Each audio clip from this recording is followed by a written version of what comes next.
Alright everybody, when we last left off, we were in the forest. So, we're at a crossroad. So, east or west?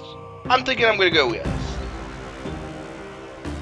The narrow, overgrown path continues to weave its way through the crowded forest. Strange animal cries echo through the trees.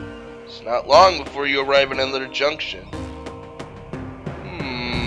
Let's go north. The path heads north into the thick forest.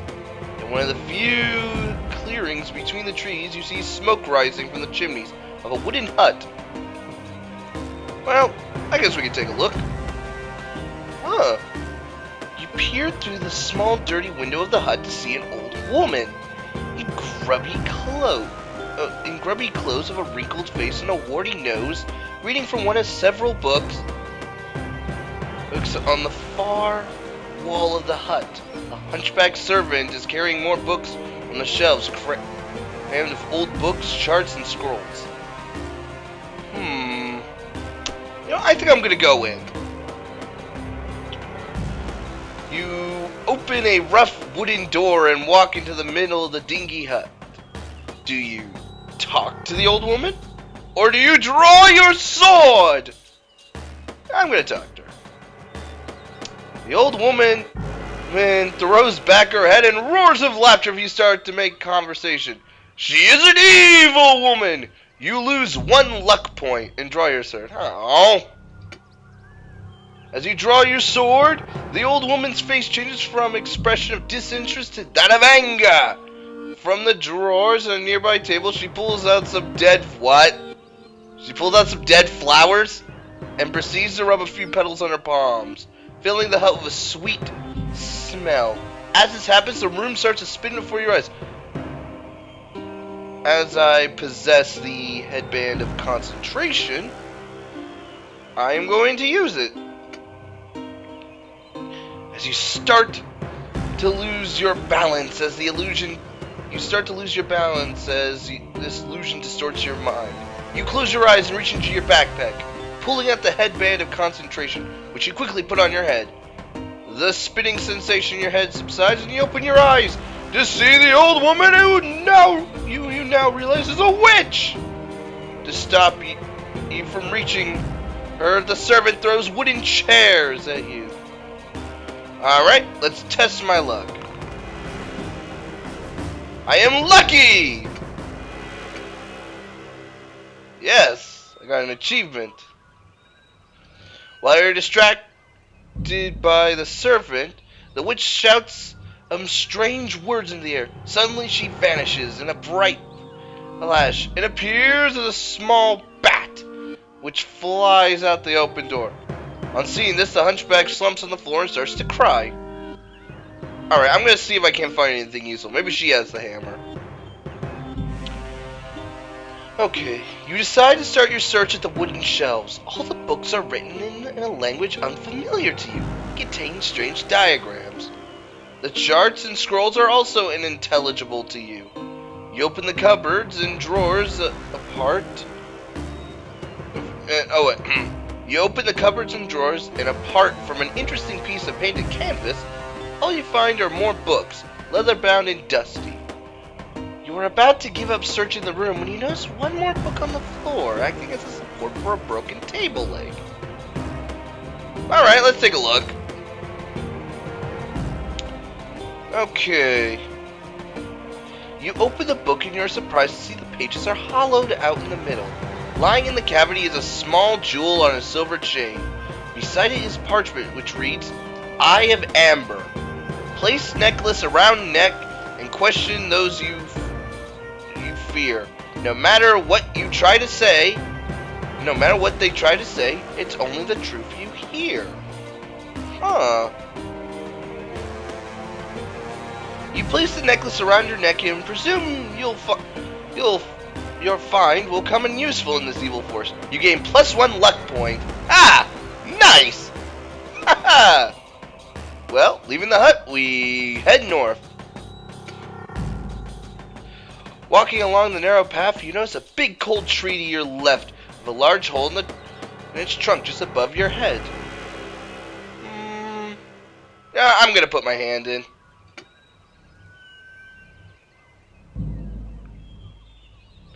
Alright.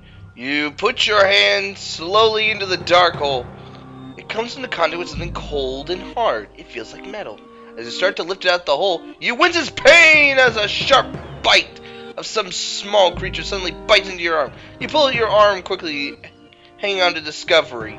Blood drips to the ground from your wound, and you lose 1 stamina point. Well, if I live, which I do, you see you've not found a metal bowl at all. It is a bronze helmet. It looks about your size.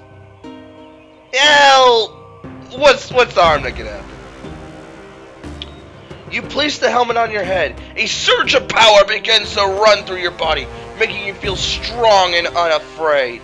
The helmet has magical properties and adds 1 point to all future dice rolls when computing your own attack strength during combat, so long as you wear it. Oh, hell yeah! Hell yeah! Alright, so we come to a junction. We can either go west or we can go east. Let's take a look at our map.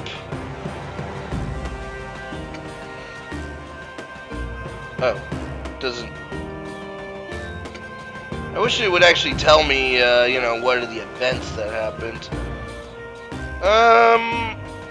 Let's keep... Why don't we try going east? The path continues east and then turns sharply north, narrowing slightly. The trees seem to crowd on the path even more than usual, and a tingling feeling down your spine, something is not right. Suddenly a branch from one of the trees to your right whips out and knocks you to the ground. You lose 1 stamina point. You stagger to your feet. You need to see that the tree has moved into the path, blocking your way. The tree is old with a thick, cracked bark. You can just make out its hidden eyes and mouth in the middle of its trunk. You realize you've been attacked by a tree man! Oh my god, where's the Tin Man? And you know what? I'm taking you on. Oh, the tree man lumbers slowly towards you on its large sprayed roots. If you possess fire capsules, oh, I'm gonna love this. You reach into your backpack and pull out a small cloth pouch containing fire capsules. There are 5 of them, all red and shiny. You take one out and throw it towards the advancing tree man. It lands in front of him and explodes in a puff of white smoke. A jet of flame shoots up out of the ground. It forces the tree man to back away. You seize your opportunity and throw the remaining capsules at the tree man. Flames burst out all around him and you run past him while he is trapped. Soon you are well away from the tree man and stop running. Heading north, you notice the trees are at last starting to thin out. So yeah, we beat the tree man. Daylight appears through the forest on either side of the path, and the forest thins out more. Soon the path leads out of the trees to a large plain with tall grasses. Beyond, you see a rising ground leading to low hills. I'm gonna go east. Alright, I'm at a 4-way junction. South leads back to the forest, so you discount that option. Let's go east. Okay, so, alright. Looking at the map. Okay, I see what I did. So essentially, I'm going like, okay. As you walk along the path through the waist-high grasses, you soon watch the grass rippling in the wind. Soon you get the uncomfortable feeling that the grass has a will of its own. It's moving independently of the wind. Suddenly, a clump of grass stretches out across the path and wraps itself around your leg. Another clump of grass tries to grab your arms and legs. You realize you're surrounded by tangleweed. Oh no! And since I don't have a potion of plant control, despite your struggles, the tangleweed manages to grab your limbs and drags you to the ground. You see the grass begin to curl around your neck and tighten its grip. You choke and cough, but then you realize the tangleweed's not trying to strangle, just trying to make as much contact as it can of your exposed flesh, so it can suck out your blood. Oh, that's horrible! To your horror, you see hundreds of tiny, blood-ringed punctures on your arms and legs. Finally, the weeds, having drunk enough grit, release its grip. You've lost 3 stamina points. Alright, well, I'm alive, I get to my feet, and I am moving out. Oh, hey, a centaur. But before we do that, let's see. I'm gonna use a potion of healing on me. Oh, I only had 1. Right. I'm gonna make a note to buy and one of the provisions. Oh, I didn't mean to accidentally click. Oh, darn. That's okay, I guess. Oh, I apparently took the painted canvas. As the path proceeds northward, the grass becomes shorter and the ground starts to rise gently. Ahead you hear the sound of flowing water, and you reach the banks of a gently flowing river. There is no bridge, but you can see the path continues north on the other side of the river. Sitting in front of you is a magnificent white beast, half man, half horse, all badass. A bow and quiver of arrows are slung behind his back. He is a centaur. I like centaurs. Hey, how you doing? Yeah, a little bit of a... Huh. It looks very lumpy in front of there. Will you try and start a conversation with him? Turn around him and wade into the river, or draw your sword and attack him. Yeah, I'm gonna piss off a guy. Yeah, I'm not gonna piss off him. I think a conversation could do. You bid the centaur a good day, to which he replies in a similar manner. It's pleasing to meet someone who's not attacking you on sight. Yeah, like that witch. You ask the centaur if he has information that might lead to your goal, but he does not know anything. He says he does not wander much these days. He's getting old.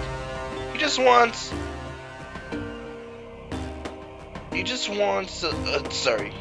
to own a little gold for his old age. He offers to carry you across the river for 3 gold pieces. But since I don't have enough, I'm gonna have to politely refuse and go to the river.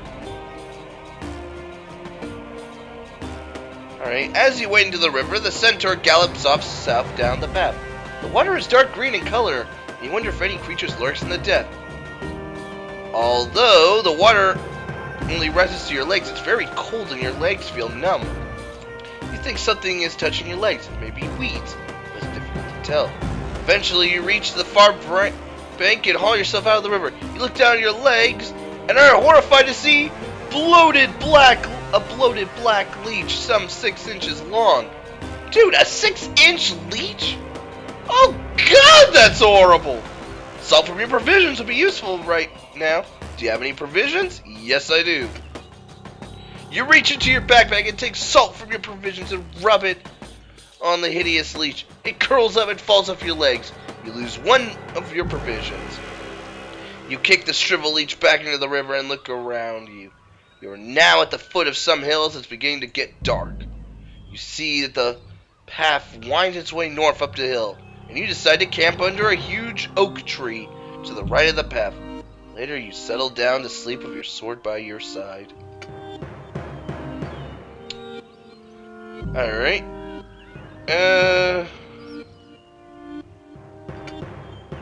Yeah, alright, we're gonna save it. We're gonna save right here.